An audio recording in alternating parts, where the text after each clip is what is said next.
kita isuon, namin tayo mamali. Amen ba? Hindi man na perfecto na tao. Wala tayo pagkatao sa ako dali nga. Wala tayo sa'yo. Kitang taman yun, magkamalita sa atong mga desisyon. Normal na. Huwag kabalong ginooan na. Wala na natago sa Diyos. Isuon.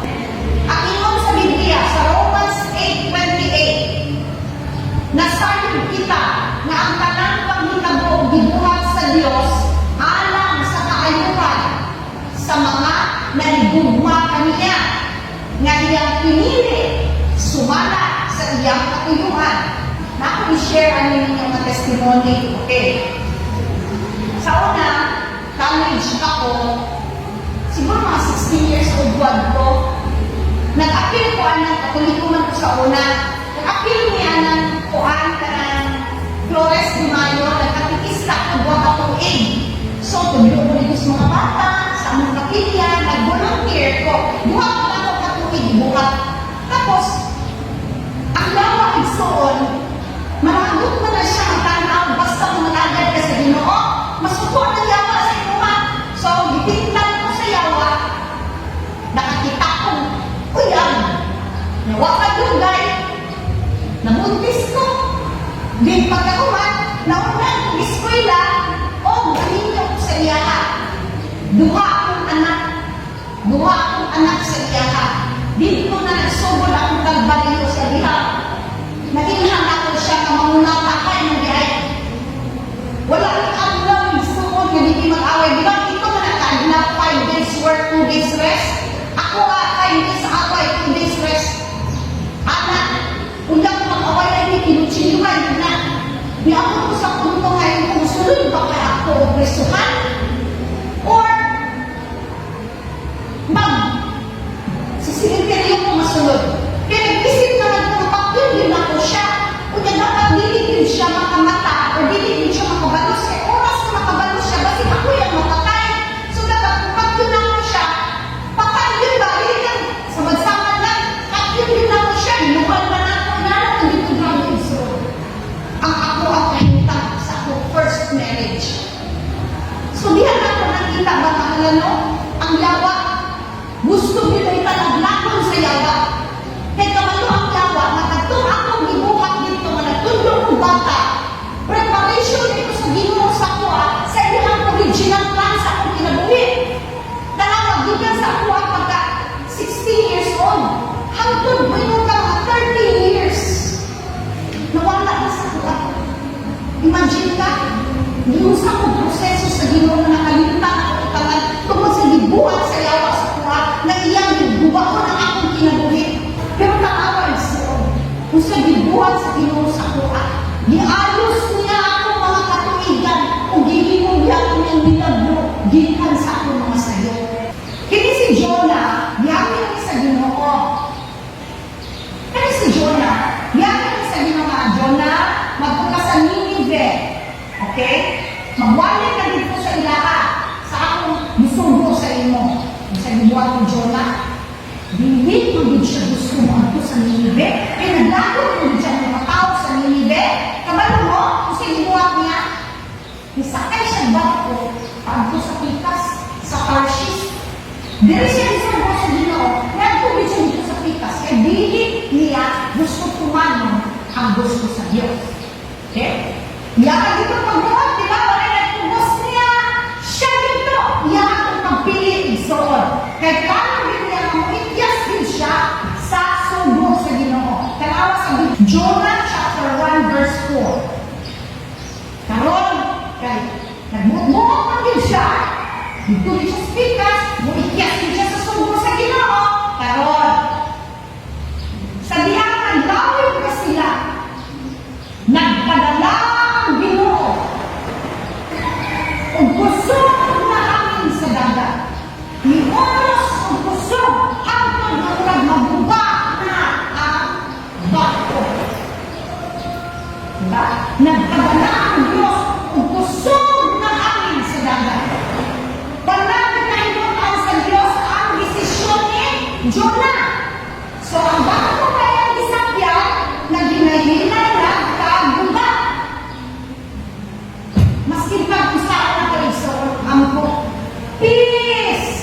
Be still! Dili din ang ulo ng bagyo. Dili din na ang ulo, maski pa makampo ka tibog adlaw. Kaya ikaw ay hinungdan. Hasta pa ang mga tao na kauban nimo sa barko, iyong pangalay ba, yung pamilya, sakay mo ba na sa kabarko mo, pasabot, maapektuhan sila. Iksoon. Maapektuhan ang iyong pamilya sa iyong desisyon. Pero ang good news, kay nahigugma ng kaayo ang Ginoo sa imo nga dili niya gusto na mawala ka sa iyang plano. Mauna na, yung na lang, wala na, pamakyo na lang, mga magluman na mo, dili yung alang Ginoo, na alam mga pag-uyog naman. Okay? Na dili lang nagsusugot ang Ginoo na magpadayon si Jonah sa iyang mali. Mauna na, makita ang Diyos kung pamaagi na makabalik ka sa iyang plano o makuha niya ang imong atensyon. Busa na naagod ang tripulante o ang makag-usa kanila nagpakitabang na sa ilang mga Diyos. Gipaglamay na nila ang makarga sa dagat ang daan ng barko.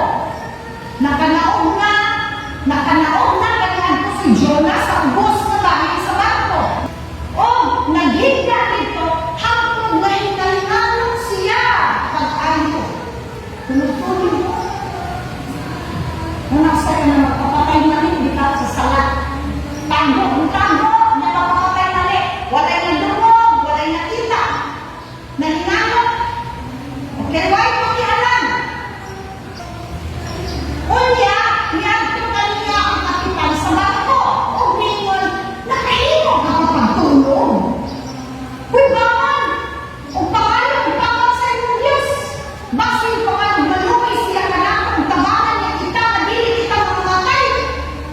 Unya, nag-ing kanay ang mga tripulante. Dali, magripa kita. Ako nahibaluan na ko kung kinsa ang hinungdan ni Inig katalagman ng damag na nato. Busa nagripa sila kung si Jonas ang natungnan. Unya, ang inong sila kaniya. Pagihong suti kami kung ano nilahat kining katalagman na nato. Kung unsa imong trabaho o taga-asa ka, suti kami kung unsa imong nasod o kaliwat. Nitubag si Jonas, usa ako ka-Hebreo-ano o nagsimba ako sa Ginoo na Diyos sa langit na naghimo sa dagat o sa yuta. Verse 10, gisultihan sila ni Jonas na miikya sila sa Ginoo. Busa na mahadlok pag-ayo ang mga tripulante, niingon sila kaniya. Unsa man kini imong gibuhat? Niingon ang mga tripulante kang Jonas, unsa among buhaton kanimo aron mukalla ang dagat ug dili na nakapurisyo ka namo. Nitubag siya kanila. Asahan ninyo ako itangog sa dagat aron mulinaw kini. Nasayon ako nga ako ang inungdan kung ngano ni dagat kaninyo kini kusog na bagyo. Apan wala nila gisunod si Jonas. Nalingkang pinuong sila pagbugsay aron pagkaabot sa baybayon. Apan wala nila kini mahimo kay samot pagayon paghapak kanila ang kusog ng mga balon. Busa nalawag sila sa Ginoo. O Ginoo, nagapakiluoy kami kanimo. Ayaw kami sinuti tungod sa among pagahimoon kang Jonas. Ayaw kami maningli sa pagpatay sa usa ka inosenteng tao. Tungod kay nasayod kami nga kini na itabo imong pagbuot. Busa gialsa nila si Jonas o gitangkog sa dagat o diha-diha nilinaw ang dagat. Ano din niya ang resulta kung magpalayo na sa Ginoo? Sama-rama, magpalayo ito sa atong maayong at kapalaran. Dili lang ikaw ang magproblema. Hasta pala yung mga tao at palibot ka rin mo, madaman. No? Sa dihang ginagay nila si Jonas sa dagat, yung tanong na namin. Dili mo makita na atong mga